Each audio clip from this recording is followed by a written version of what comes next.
Sonny's Monday Motivation on Loudmouth Radio is a series of compilations of speech, audio clips, and inspirational motivational messages for all who choose to actively engage and listen to the content provided. It is my hope that the information shared will provide his listening ears a true glimmer of strength, light, and confidence within to hopefully give you more aspects to believe in yourself to be everything you ever imagined.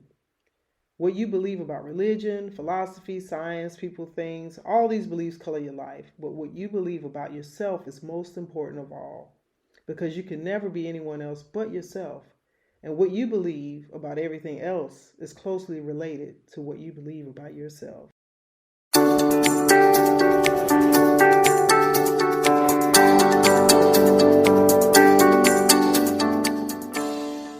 In the book, you see it talks about building a brand, building a master brand, or building, a brand and attracting a tribe. And I thought about that, and I thought, I look at my life and it's barely recognizable. How did I do that? So I'm going to tell you some journeys with me. I'm a storyteller. I'm a chicken soup for the soul author. So we live through stories. I'm going to tell you some stories. I'm going to tell you stories about inside of my power and out of my power. When I was my last year in college. Which was my first year. I like to say it like that because it sounds like I went somewhere. Yeah, right, yes. It wasn't for everybody. It just wasn't the environment for me. They kept wanting me to get good grades to stay. So my last year in college, I took an English class. It was that basic English class you take your first year. And I received a fail.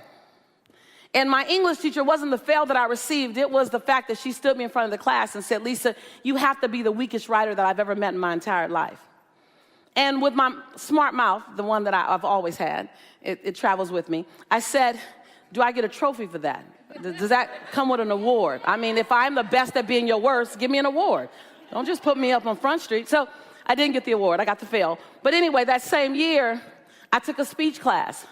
And I knew if I couldn't do anything else, I could talk, because I've been getting in trouble for talking all my life.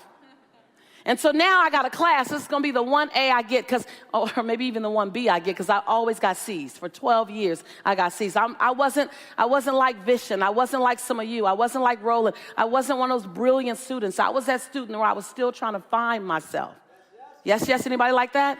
Anyone like that? I want to know if my tribe is here. So I was that kid that I studied all day and all night just to get a C. And when other people were upset about getting a C, like, dang, I got a C. I'm like, I got a C. Go, Lisa. It's your birthday. Go, Lisa. And I'm like, so basically I don't have to take the class again, right? As long as I didn't have to take the class again, I'm cool. I passed. Who cares about the 4.5 that the other kids get? And I didn't know what the AP was. What are them app kids doing? What is that app thing? Is that an app for a program? No, that was advanced placement. You just have nothing to do with that program. And so school for me was difficult. I'm a kinesthetic learner. I'm a hands-on learner. I'm a tactile learner. I need to see it, hear it, touch it, breathe it, play it back to you. School don't have time for that. So it was very difficult for me. So when I took my speech class, I said, oh, no. See, this speech class, I got this thing down. I've been talking a long time. I'm captain of the cheerleading squad. I was captain of the track team in high school. I've been talking all my life. I got this down. My teacher said, I want you to write 4 speeches. So I wrote 4 speeches. He said, I want to be edgy. So I'm going to make them edgy. I want to be a little confrontive. Okay, I can do confrontive. I want you to grab the audience. Okay, I can do that. So I write my speeches. Little did I know he was an ultra-conservative, and his version of edgy wasn't mine. I'm from South Central LA. I live on the edge, right? I have 3 fights a week to get home from school. Edgy is my middle name. So when I wrote about racism, he wasn't happy. When I wrote about incest, he didn't like it. When I wrote about the Black Panthers and how they tried to create a movement but did it with violence and it didn't work, but I understood their plight, he really didn't like that. So by the time I got to the grading point, I went to his desk, and I'm ready to see the first A in my life. I'm ready. And when he turned the book around and I saw that I received, and the one thing I knew how to do, which is speaking, I received a D-. And he said, Miss Nichols, I recommend you never speak in public, that you get a desk job. Don't worry, the story ends great. Don't feel bad for me. Yes. Some of your best motivation will come in the form of I'll show you motivation. You're waiting for all of it to be rah-rah, kumbaya, we believe in you. Some of it is in the, I'm sorry, I need to show you who I am. Some of it may come in that way. And you got to use it as your fuel, not your fortress. Something someone has said or done to you, some situation in your life, you're still using it as if it's a weight to your leg. No, that's your fuel. He was my fuel, and I didn't have an I'll show you energy. I just had the energy of, wait a minute, hold up. I don't think you get to define my future. Yes, yes. But for a minute, I wasn't mature enough to get that. So I leave college, and all I know is that I'm the weakest writer my English teacher ever met in her entire life. And she was old. So that was a long life. It wasn't like it was like 30 years. It was like 68 years. I'm like, dang, your whole life? My whole life. And I left college being told by my speech professor I should never speak in public. And now I'm out to live my dream. Yes, yes? So fast forward 18 years, I get recommended from a friend to submit stories to Jack Canfield for Chicken Soup for the African American Soul, which was the newest book they were writing. And I'm a great storyteller. She said, you know, you should submit the stories because you're a great storyteller. I said, well, can I tell him the story? Or do I need to write the story? Now I'm going to tap into some of where you are, so I just want you to remember, when you hear your journey, say yes, yes with me. Don't leave me up here alone, right? So all of a sudden, I had gotten through the last, it probably was 10, 13 years speaking and orating, but in a small group, just in LA. I'm going to motivate LA. I'm going to feel good about motivating LA. How many of you guys have had a dream and you keep it contained because it's safe for you? Yes, yes? You know, you got a dream, but if I keep it right here, it's cool. I know I can do that. Yes, yes? Because I don't know how I am in the world, but in LA, I'm the bomb.com. I'm that thing in LA. So this is where I'm going to stay.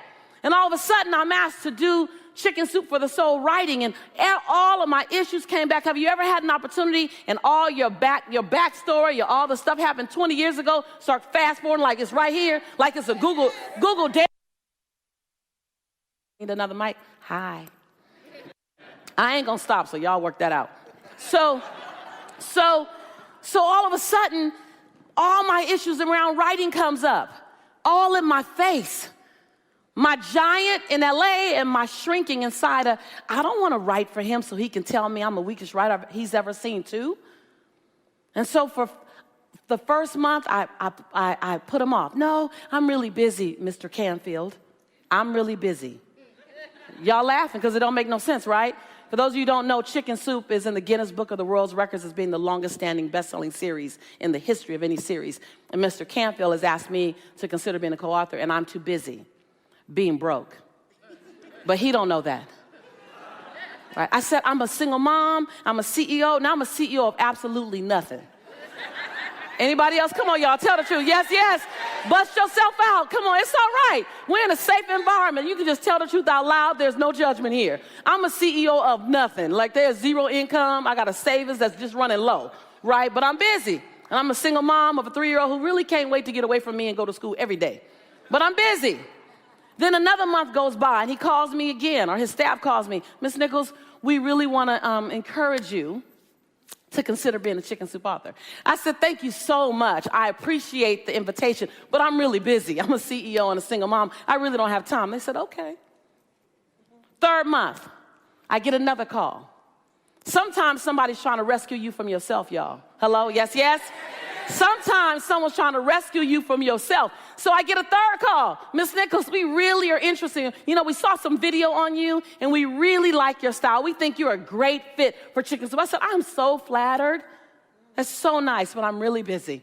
Maybe call me back later. I'm really busy, right? I was stuck. How many of you guys are master at being stuck? When you stuck good. Like, I'm strong at everything. I'm strong in my movement, and I'm strong in my stuck. So here I was, strong in my stuck. Fourth month, they call me back again. How many of you guys, your dream is chasing you? Come on, you guys. Come on. This is not just entertainment. I want to tap into where you are. How many, your dream is chasing you and you're trying to outrun it. You see it everywhere. Come on, you guys. You see other people living it. You know you can do it. And you like on the edge, like, I can do it. And you look like you're about to jump into a double dutch game. You know how when they turn in for the double dutch and they on the side like this is how you look. I'm about to get in. I'm about to get in. I'm about to get in. Hold on. Keep turning. Keep turning. I'm about to get in. Keep turning. Hold on. They're like, come on. Hurry up. It's been 3 years. Hold on. I'm going to do it. I just got to get some things ready. Hold on. I got to make sure I'm ready. Got to make sure the kids are right. Make sure my husband's all right. Make sure my dream. I like it perfect. Hold on. Y'all keep turning for about 2 more years. Yes, yes? So here I was living that reality. And so 5 months go by. 5 months. And then the woman said something that insulted me. And you know, sometimes when you insult somebody, you react. And when you react, the truth jumps out. She said, Miss Nichols, I thought you were a smart businesswoman. Scooby-Doo. Rut roll. She said, you know, I look at your website and what you've done, and you seem brilliant. I don't understand why you're saying no to the largest best-selling series in the history of best-selling series. You, don't have to apply. They just want you. Why are you saying no? And without my permission, the truth jumped out. I said, because I'm busy, I got a lot of things to do, and I'm scared. Who said that? And what happened was, I knew who I was in this industry, but I didn't know if I could succeed in this industry. How many of you guys are wondering if that thing that you love the most, if you could be successful at it? You're wondering. And in the wondering got you kind of doing this. In the wonder, because you know what you know over there. I'm good over here. I'm getting my C that looks like an A. It's an A in that environment, but it's a C in my whole life. Hello? But it's an A over there. Why you want me to take that risk to get another C or a D- or a fail again? I didn't realize that the rejection that I had gotten before was guiding me, but it was the background music real low. I couldn't quite hear it anymore. Does that make sense, you guys? I told you I'm going to stir your soul. I stopped by to stir your soul. And so I finally took a leap in. I said, okay, I'm going to try it. I wrote 5 stories for Chicken Soup. I wrote them. My keyboard was covered with tears the entire time. The entire time. How many of you guys have a story in your belly and you want to be an author? Are you a speaker? Raise your hand. Raise your hands up high. Raise 2 hands if you really got a message that you got to get out. Raise 2 hands and stand up if you absolutely can't leave this planet before you get that message out, whether it's in writing, whether it's vocally, whether it's through your product. Look around the room. Look at all the great messages in this room that you can't get out. Give yourselves a hand for having the courage to stand up. So I wrote 5 stories, and he said, I want you to collect 5 stories as well to see if you can collect a powerful story and write a powerful story. So now I'm writing 5 stories, crying the whole time. If you don't like my stories, it's okay, because I don't even want no chicken soup anyway. And how many times you act like you sort of want it, but you don't want it? You can care less if you don't get it, but you really want. Come on, you guys. Yes, yes. Yes, yes, like, it's all right, I sort of want it, but I'm cool if I don't get it. I'm already making it okay to not hit the goal, right? If you don't like me, I don't like him anyway, right? And so I tried to hide the stories. Let me tell you, I got published authors, and I wasn't a published author at the time, so I got published authors to give me their story. And I would try to hide my story in between their stories so that their stories can kind of carry my story. I'm like sneaky little rat, I am, trying to hide the story. And so he called me back 7 days, pacing the floor.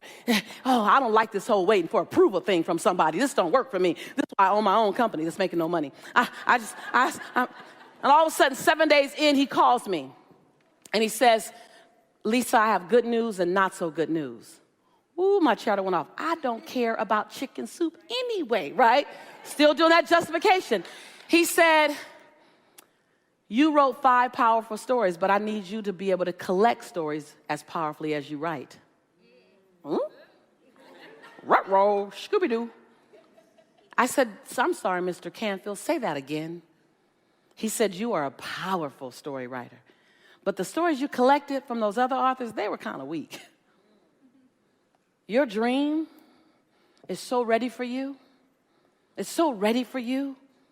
And what I want you to get is you're so ready for it. You don't have to get ready. You were born ready. You were born ready for your calling. And now you're waiting for other people to agree with you. When I decided to be an author and a speaker, my family had a family meeting without me. They got a show called Intervention. That would be what that was. That Lisa got a 3-year-old baby. She want to go off and talk to people. Hell, she talk all the time. Why? She can't make a business doing that. You have to be willing to walk by yourself for a while. I'm going to say something that some of you came here to get. If no one in your community gets your vision, it's because God didn't give it to them. God gave it to you. God gave it to you. God gave it to you. God gave it to you. You got to be willing to be impregnated with something the world has not seen. Hold it, cherish it, feed it, nurture it, do the work for it. And then when you birth it through, the world can then see it.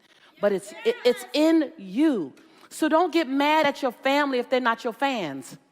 Don't get mad at your community, your husband, your wife, your girlfriend, your boyfriend, if they don't get the vision. It's not theirs to get. It's yours to nurture and to bring forth. Yes, yes? Yes, yes?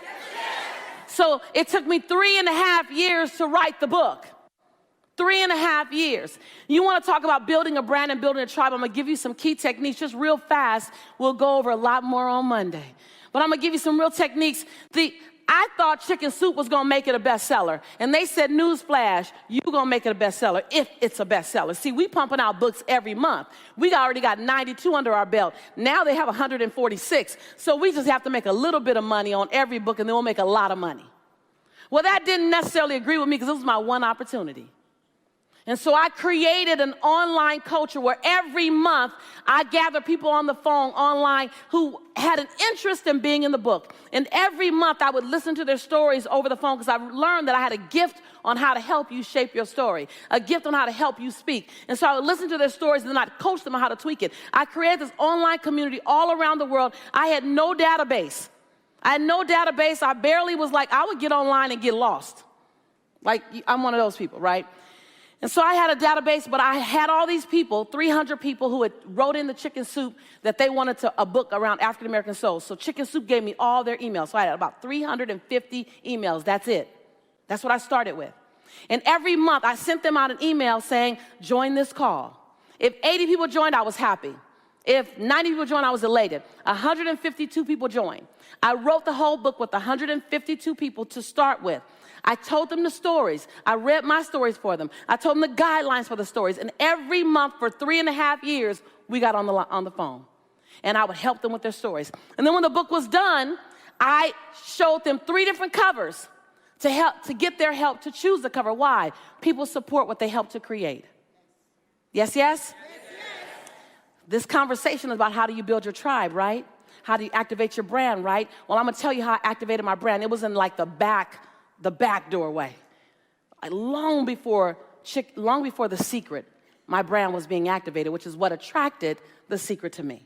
And so we got on the phone, and I said, which cover do you like? They said, we like that cover. I said, okay, great. This is the cover you choose. This is the cover we're going to have. So I let my community create the book with me. Then when the book was done, I said, okay, Chicken Soup wants to do a tour in Barnes & Nobles and B. Dalton Books. 5. I need a little more than that. And unfortunately, African Americans aren't beating down the door to B. Dalton and Walden Books. Reality. But they will, no matter where they've been on Saturday night. They will be in church on Sunday morning. Some walking sideways, some sitting straight. But they will be in church on Sunday morning. So I'd like to do my tour in church. They said, unheard of. We can't support that. See, some of you have to stop asking permission. Sometimes you have to say, I'm not asking permission, I'm giving notice. So I said, oh, I'm sorry. See, I was telling you about the churches to let you know where I was going. And they said, we can't support you financially. I had $16,000 in the bank. My tour cost me $15,081. You got to be willing to risk it all to gain it all. I was willing to risk it all to gain it all. I got those same 152 people on the phone, and I said, I need to go to your churches. Can you get me in your churches? Here's the guidelines. I have to have at least 500 people. I need to speak at least 5 minutes. 27 people off that call got me in their churches, and I started the Chicken Soup / Chitlin Circuit tour. I never knew who was picking me up, but someone was there. I couldn't stay in a hotel. I had to stay in their houses because I had no money. Everybody made me some version, amen, of chicken soup. Chicken and rice, chicken and dumpling, chicken and noodles, chicken and grease, chicken and bread, chicken and something unrecognizable. And I ate it. And in every city, they pray for me. This baby going, because it was all African Americans and they were older people. This baby on her journey. Y'all pray for that baby. She's selling chicken soup in a book. Half of them didn't know what I was doing, but I was telling the story. I was on a mission. And it was like the modern day, like it was the underground, above ground railroad. Like I wish I had a video camera in my eyes, because every city I'd go and I was scared. I didn't know. I'd land, I'd go to baggage claim. I had no idea who was picking me up. And they say, "You that baby from Chicken Soup? Come on, I got you." And I get in their Hondas, I get in their Hugos, I get in their Toyotas, I get on their bicycles, and I go. And I speak at the church, and then I speak at a community center. And in 5 months, I sold 10,500 books. And made a bestseller on 19 different lists. You gotta be willing to do that thing that you didn't think you would do, to have that thing that you say you wanna have. You gotta do what you don't wanna do, say what you don't wanna say, to be the man, the woman you've always known yourself to be. Are you willing? See, my grandmother says your conviction has to cost you something. It has to cost you something. It's your conviction. What are you convicted about? What are you moved to do? What has to happen before you leave this planet? Do you know it? Make a list of it. And then be willing to be mildly to moderately to significantly uncomfortable to make that thing happen. See, I was willing. I didn't know more than I knew. But I was willing to be brilliant in one sense and clueless in another, and let them both live together in my duality. I was willing. Before I finished the first tour, I got the book deal I got the contract for the second tour via FedEx at somebody's house. Now that was the book, that was the contract that we were negotiating about, and they didn't want to give it to me because I had so many different things I wanted to do. I was a risk. Are you willing to be a risk? Yes, yes. Are you willing to be a risk? Yes, yes. Are you willing to be a risk? Yes, yes. Fast forward to Aspen, Colorado. I'm in Aspen with my good friend Lee Bauer. Where's my friend Lee? My good friend Lee Bauer. I love you, I love you, I love you. In TLC, where Terry Tillman is. Terry, I love you, I love you, I love you. My brothers. Fab, where's Fab? My brothers, I love you. My brothers from another mother. I'm their sister from another mister. And we're in Aspen, Colorado, and Rhonda Byrne comes to talk about The Secret. And I'm saying this to say, your brand is not going to always be built in a package. Are you willing to flex your hustle muscle?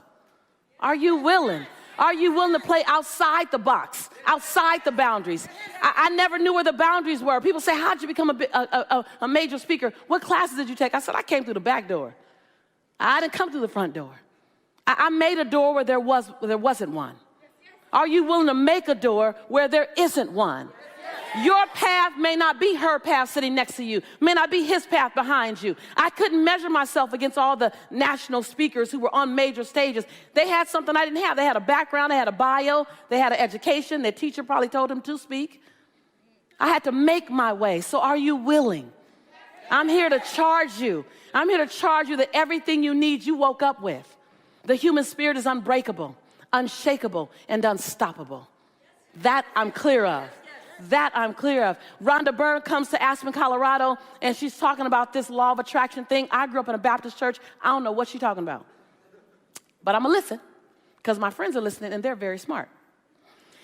And she's talking about the law of attraction. She's talking about The Secret, and she has a very thick Australian accent. She's very beautiful, and she has a rhinestone right here.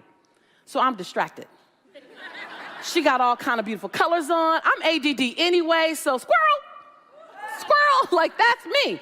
So she got a rhinestone, she got all kind of colors, she got a thick Australian accent, and she's talking about a secret. I'm like, who got a secret? Who keeping secrets? I'm totally confused. So I'm gonna tell y'all something gonna blow you guys' mind. So she's talking about a secret, and everyone's listening, and they're nodding, so I'm gonna nod too, because I'm a C student. We know how to get through school.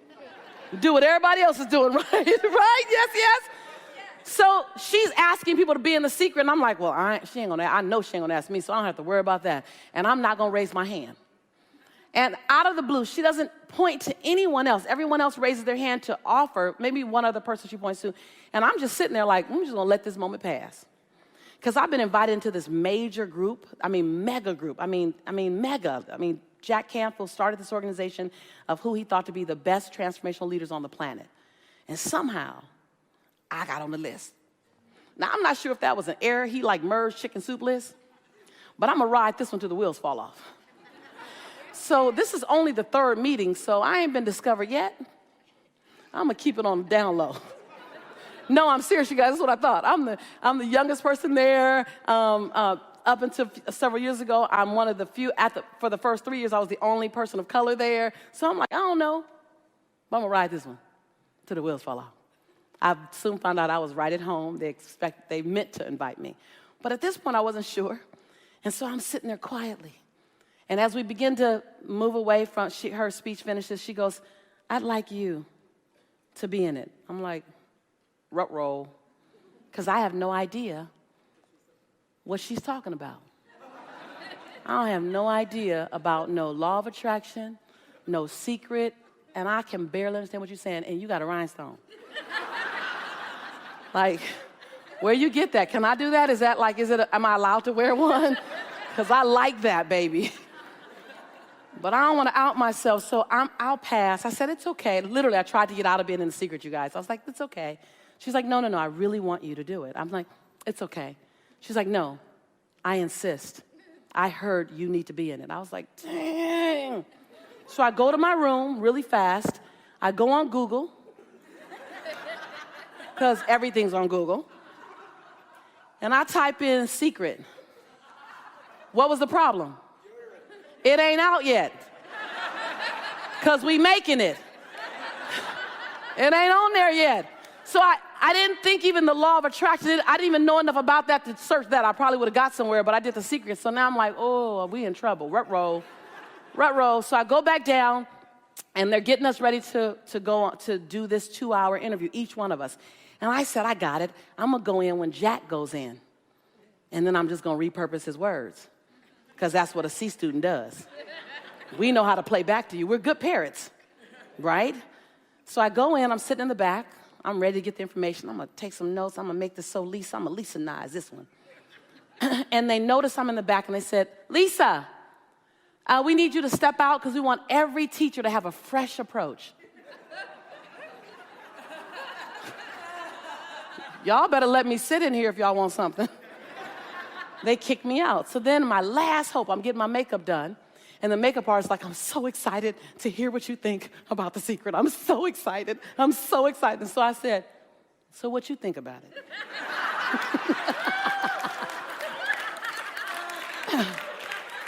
She went to talk, and she goes, oh, wait, I don't want to ruin it. I'm going to wait for you. I was like, damn. So I released every need to be smart. I released every need to fit in. I released the need to be accepted. And standing outside that door, waiting for Jack to finish, I said, God, just let my truth come through me. Yes. So what you saw on The Secret was me surrendering to what I didn't know and what I knew I knew. I know how to do me. I know how to love me. And all of a sudden, a year later, Rhonda calls me and says, we got a lot of requests for you. Could we do a reshoot and have more of you? I said, what? More me? This is really funny. They came out to California, and we shot for 8 hours. And I was in the first version of The Secret 4 times, and then they did a redo, and I was in the second version 19 times. And then I became one of the featured teachers by all the traction. And so I want to tell you, you don't have to know everything. Just know what you know and what you want to do. Yes, yes, yes. You don't have to know the details and the how, but know the what. Yes, yes. You don't have to know all the plan. Just hook your caboose to somebody else's train. Yes, yes. That's 10 steps ahead of you. And put your seatbelt on and hold on and run like hell. You don't have to know all the details. Don't stand here like this. See, your design, this is your time to spread your wings. Go to the edge and trust yourself. Trust that when you take that leap, 1 or 3 things will happen. You will either soar, you will have something soft to land on, or you're going to get a great big Band-Aid if you hit the ground. I've gotten all three and I've been okay. The world is waiting on you to show up like you've never shown up before. The world needs you to be bold, unapologetic. The world needs you to find your voice enough to say that thing you've been hesitating to say, to do that thing you've been hesitating to do, to be that man, that woman you've always known yourself to be. See, your barely recognizable future is waiting for you. And I know that. I don't say that from rah-rah. I say that because I'm living it. See, I'm that same woman when my son, and some of you have heard the story. You'll always hear this, my story. I love it. I don't run out of content. This is just important to always say. So I remember the journey and you get a glimpse of the journey. But when my son was born, I was on government's assistance. I had to get in the county line to help feed my baby. I had to get in the WIC line, the Women, Infant, and Children line, to get free butter and free pasta and free milk to help feed my son, Jelani. Very real for me. I remember it like it were yesterday. I remember standing in front of the woman, promising her. I remember the words I said, I promise you I won't be on government's assistance long. I know a lot of people get on it and just stay on it, but I just need a little bit of help. I'm in a low point. I just need a little help, but I promise you, I'll turn around and be a contributor to the world. And she was very dismissive, like, yeah, lady. And I said, I'm sorry, can you stop writing and look at me? Because I need you to know I'm serious. And she looked up at me and she said, okay, can you sign here? 4 months later, I found a job and I went back to her and I had a handful of food stamps. I said, ma'am, I got a job, so I wanted to come and bring your food stamps back. She said, don't nobody bring food stamps back. I said, well, I'm not everybody. I'm Lisa Nichols. And I asked you 4 months ago to see me. And she said, you keep them, ma'am. 18 years ago, that was my life. My life was struggling, trying to pay my bill and not run out of money before I run out of month. My life was not just robbing Peter to pay Paul, but I was pissing them both off. My life was trying to manage my drama, manage my chaos, manage my limiting beliefs, manage not being good enough, manage my dark skin that I'm in, manage my full lips that wasn't so popular all the time, manage my round hips, manage my kinky hair that the world just didn't show as beautiful. I was in the place of trying to feel like I was enough. Anyone know what I'm talking about? And your story is your story, whatever it is. I was in the story of the people in my life around me being magnificent and me being mediocre. I was managing that. I was managing the fact that I knew I had a giant in me. I had a giant in me that was trying to get out, but I didn't quite know how to facilitate the giant out. Yes? I didn't know how to help the giant come forth. I didn't know that I can be as great as my dreams. All I knew was that they were my dreams. I didn't quite know how to make them my reality. And I didn't know that I could because my teacher said I'm the weakest writer. And my teacher said I shouldn't speak in public. So how can I be an international speaker and a best-selling author? Who do I have the nerve to be that in spite of my past? So I just stopped by here to remind you that your past doesn't equal your future. Never have, never will. Your past is your platform to make the future more delicious. Your past just gives context to how delicious your future gets to be. It's not in spite of your past you get to be major. And I'm not implying everyone has a horrible past. Some of you have had magnificent past. Some of you had amazing past. And that qualifies you to stand on your story, not in your story. So I just stopped by. I look at my life today and my brand is in over 160 languages. I have 6 bestsellers. When I look at No Matter What, the one book that's just me, I have 2 chicken soups, I have The Secret, and I have a couple other compilation books. And the one book that's just me, just Lisa, was the one book that I got paid $1 million to write. And I look up and I go, $1 million is great, but $1 million is great because my teacher said I was the weakest writer she ever met in her entire life. That's what makes... And nothing against her. Nothing against her. I'm grateful for her. She made me work. There's no judgment on her. People said, did you send her a book? I said, no. It was on 6 bestsellers lists, including the New York Times. She saw my name. Nothing against her, though, because you need that kind of motivation. But what makes the No Matter What book so delicious was the journey to get there. So I'm stepping inside your journey right now to shake you up. I'm stepping inside your journey right now to rattle any form of complacency you thought you were going to live with. I'm stepping inside your journey right now to remind you that the world needs you, that your message, your gift doesn't belong to you. It belongs to us. It belongs to the people whose life you're going to change, save, and impact because you had the courage to be unstoppable, because you had the courage to be unshakable, because you wouldn't waver and you were non-negotiable. Your life has less to do with serving you than it does to do with serving us. And so I want to make it uncomfortable for you to sit in any form of mediocrity. See, because mediocrity is crowded. But there's a whole lot of room up here in excellence. Yes, yes. And I just stopped by to shake you up a bit, to stir your soul a bit. Is it working? Yes, yes? Yes, yes. I stopped by to remind you of your greatness. I want to share a story with you. And last year, I prayed for about 5 months straight. I spent a lot of prayer time asking God, where is my journey now? What am I to do now? I've exceeded every single goal I set, every single one. Every single one. I don't even know where to go now. Like, what do I say now? Because everything is met and surpassed. And on September 18th, I still get nervous saying it. It's my first time publicly saying it. On September 18th, 2013, my company became the first company in the self-development industry to go public.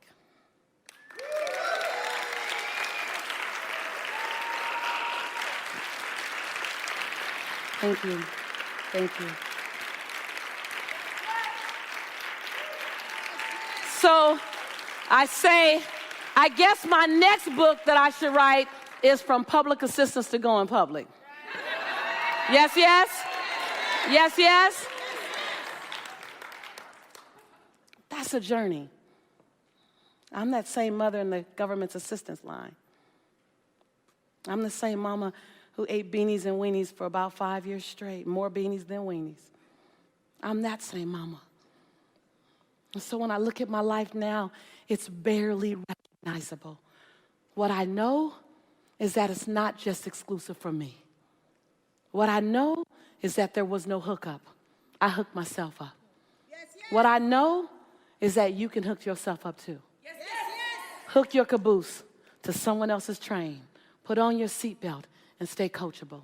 I worked for 5 years to create a program where I help speakers really take their speaking business to the next level. Authors, take your author business to the next level. Trainers and coaches, to take your business to the next level, to use the things that I've learned to really help elevate your business. I spent 5 days in my office, no phones on, no calls, no emails, just creating the most comprehensive curriculum in my company's history.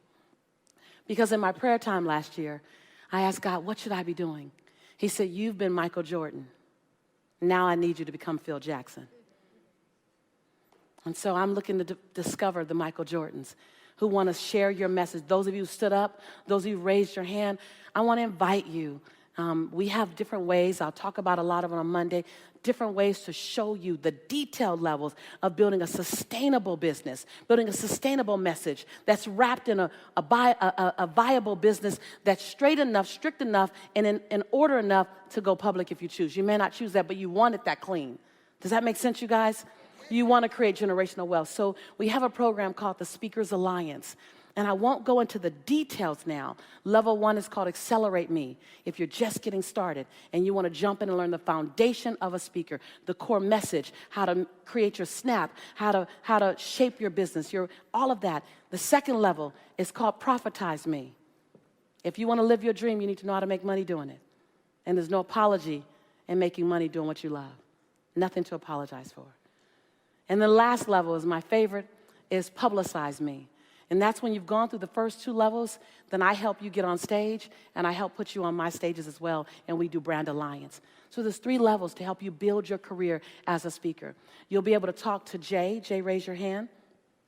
And Vasavi, raise your hand. Or Jen, stand up and raise your hand. You can talk to any one of them. Or on Monday, we'll have a greater discussion about it as well. So I want to serve you in that way. And if any of you want coaching, we can serve you in that way as well. Happy to. And anytime you do business with us, a significant part of our proceeds go back to Awesomeness Fest, and they send it all to all the sponsoring organizations that they're donating money to. So we position ourselves to be one of the largest sponsors of Awesomeness Fest through anything that we earn here. So I want to share that with you. In closing, I want to share a story about my grandmother. In 2007, I was on Oprah, and I thought my grandmother, she picked cotton as a little girl, so she should go to Oprah. So I took her with me. I thought I was doing my grandmother a favor. My grandmother, she immediately got on her cell phone and said, my grandbaby's taking me to Oprah. And she talks loud in the cell phone because she don't understand how it don't have a cord. Right, so she talks loud. Yeah, we going to Oprah. We're going to stay at the Omni Hotel where the guests of Oprah Winfrey stay. See, she thinks the name is the Omni Hotel where the guests of Oprah Winfrey stays, because that's what comes up at the end of Oprah, right? Yeah, that big hotel, the Omni Hotel, where the guests of Oprah Winfrey stay. That's where we stay. So we get to Oprah, and I'm having a meeting with Rhonda Byrne and Jack Canfield and Reverend Michael Beckwith and everyone else. And I come back to the room, and my grandmother says, baby, this lady came, and she asked me that I want this thing called a turn down. She said, I asked her, do that cost? She said, no, so I said, come on in and turn down. She said, baby, she left some dessert on your pillow. You don't have to order no dessert. That was the chocolate, y'all. The next morning, I get up, and someone here needs to hear this. Some of you are very successful, wildly successful. Some of you are just getting started. Some of you are just in your groove, growing your businesses 100%, 50% annually. The next morning, I get up, and I get a phone call, and it says, Miss Nichols, the call on the other side of the phone says, Miss Nichols, your Harpo Ink limo is here to pick you up. And I said, my Harpo Ink limo? Oh, man, I'm here. Bomb.com. I'm here. I threw my coat on. I get my purse. I go to walk out the door, and my grandmother says, baby. And, you know, you can tell what's coming out my grandmother's mouth by the way she says, baby. This was a little different. She said, baby, go make your bed. Okay. I go. I make my bed. I go back, pick up my purse, get my jacket. Come on, it's a limo outside waiting for us with Harpo Ink on the side. Come on, Grandma. She said, baby. I was like, it's that same kind of baby. Baby, go wipe out the sink basin. Wipe out the sink basin? I don't wipe the sink basin out at home. I go, I wipe out the sink basin. And I don't know if you've ever had a kind of grandmother I have, but in my family, if you're going to question your grandmother, you got to preface it with something. I say, Grandma, no disrespect. You got to do that if you like your teeth in your mouth. Grandma, no disrespect. But why am I making the bed and wiping out the sink basin at the Omni Hotel where the guests of Oprah Winfrey stay? I'm a guest, Grandmama. I'm a guest. She said, keep wiping. When you finish, I'll tell you. I said, okay. I finished. I came in there. She said, now leave the lady a tip. I said, I just did her job. Leave the lady a tip. I went down, left for $3. She said, you make a lot of money. Don't be cheap. I went a little deeper, left her $10. I said, Grandma, why am I making the bed and wiping out the sink basin and leaving a tip at the Omni Hotel? She said, because your great-great-grandmother was a day worker. When people knew she was coming, they would leave their rooms extra nasty.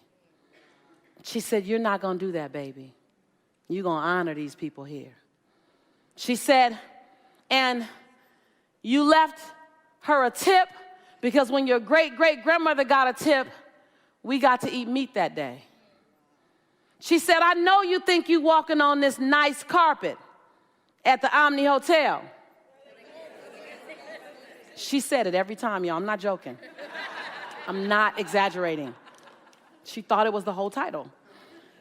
And I know you walking on this nice carpet, and I know you walking on those nice shoes with that red, burgundy, whatever bottom. But you're not walking on the carpet. And I say this to every one of you here, my friends. You're not walking on this carpet. You're not walking on your shoes. My grandmother said you're walking on the shoulders of those people who've come before you, your ancestors, who did anything and everything they could so you can occupy this seat. Yes, yes.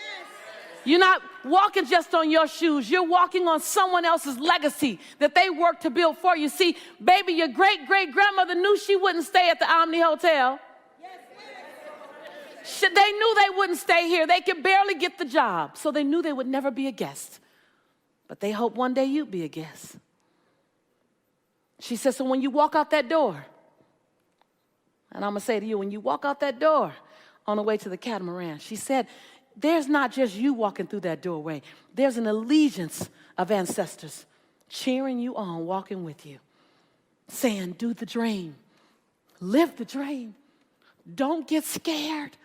And if you get scared, do it with knees knocking and teeth chattering, but don't stop. Go to the edge. Spread your wings. And then trust, we got your back. You ain't gonna fall. And if you do, we'll catch you. We are in your blood. You woke up enough this morning. It's not your job to sit down. We stood up. That's how you can stand. So you got to stand up so they can stand. She said, baby, this ain't just your journey. This is Blanche's journey, Bernice's journey, Claudine's journey, Maybelle's journey. She went some names, went deep. She said, they're all with you right now. So you don't get to sit down. You get to soar. She said, now, get your coat and your purse and go on to the limo. And that day I had an amazing experience with Oprah. She was the cherry on top of my cake. But that day, my grandmother, my calling, the reminder, it was my cake. So I just stopped by to stir your soul. I stopped by to remind you of your greatness. I stopped by to stand with you as your sister, to say we are on our way to a breathtaking, unrecognizable future together. Yes, yes? Yes, yes. Yes, yes? Are you willing to do what you've never done? Yes, yes? Are you willing to be who you've never been? Yes, yes? Are you willing to play bigger than you've ever played? Yes, yes? Are you willing to move with knees knocking? Yes, yes? With teeth chattering? Yes, yes? Are you willing to stand with us? Yes, yes? Are you willing to stand alone if you have to? Yes, yes? Are you willing to leave a legacy? Yes, yes? Then I'm done, Vision. Y'all got the message.